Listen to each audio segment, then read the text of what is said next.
হামজা চৌধুরী থাকবেন, দলের সঙ্গে ব্যবধান গড়ে দিতে আসবেন সামিত সোম। কিন্তু এই দুইজনের চেয়েও জাতীয় দলের মূল একাদশের জায়গা পাওয়ার বেশি দাবিদার উইঙ্গার ফাহমিদুল ইসলাম। মন গড়া কথা নয়, যুক্তি দিয়েই আলোচনা করা যায় কেন সিঙ্গাপুরের বিপক্ষে শুরুর একাদশে সবচেয়ে বেশি দরকার ফাহমিদুল ইসলামের। সেই কারণগুলো নিয়ে বিস্তারিত থাকছে প্রতিবেদনে। হামজা চৌধুরী প্রিমিয়ার লিগ খেলোয়াড়, এমন একজন খেলোয়াড় কি করতে পারেন সেটা বাংলাদেশ দেখেছে ভারত ম্যাচেই। হামজার সাথেই মাঝমাঠে জুটি করতে আসছেন আরেক ফুটবলার সমিত সোম।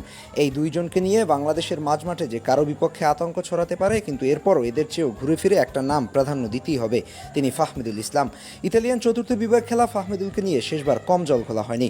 শেষ পর্যন্ত খবর এসেছে সিঙ্গাপুরের বিপক্ষে থাকবেন ফাহমিদুল, আর সেখানেই নানা কারণে তাকে মূল একাদশে দেখার আগ্রহ সবার, এমনকি এই জায়গাটা প্রাপ্য তার। সর্বশেষ ক্যাম্প থেকে ফাহমিদুলকে ফিরিয়ে দেওয়া হয়েছিল। শৃঙ্খলাবিধি, দলের কম্বিনেশন স্কিল সহ নানা প্রশ্ন তোলা হয়েছিল। এবার পুরোটা সময় দলের সাথে ক্যাম্প করবেন এই ইতালিয়ান লিগে খেলা ফুটবলার। গতবার এসে দলের সাথে মানিয়ে নিতে না পারলেও এবার অন্তত সেটার সুযোগ নেই। আর শৃঙ্খলাবিধির বিষয় আসলেও সেটিও চূড়ান্ত হবে ক্যাম্পের সময়।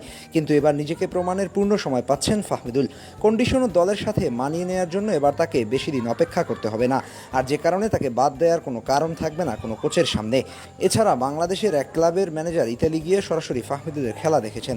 তার মতে যে কোনো দিন বাংলাদেশের মূল একাদশের সুযোগের যোগ্যতা রাখে এই উইঙ্গার। অপরদিকে হামজা সৌমিত্রা ক্যাম্পে পুরো সময় থাকবেন না। হামজা সৌমিত্রা বিশ্বমানের কোনো সন্দেহ নেই, তাদের কোনো বিকল্পও নেই দলে, কিন্তু মাঝ মাঠে বাংলাদেশের অন্য পজিশনের চেয়ে কিছুটা ভারসাম্যপূর্ণ। অপরদিকে ফাহমিদুল খেলে থাকেন লেফট উইঙ্গার হিসেবে। রাইট উইংয়ে রাকিব ভালো করলেও বাম পাশে ভুগছে টাইগাররা, আর সেখানে দলের শক্তি বাড়াতে ফাহমিদুলকেই দিতে হবে প্রাধান্য। কেননা এই পজিশনে বর্তমানে ফয়সাল, ফাহিম, মুরসালিনরা ব্যবধান করতে পারছেন না। সব মিলিয়ে ফাহমিদুল দলে আসবেন কিনা, মূল একাদশে থাকবেন না বদলি থাকবেন, তা জানা যাবে আগামী দিনে।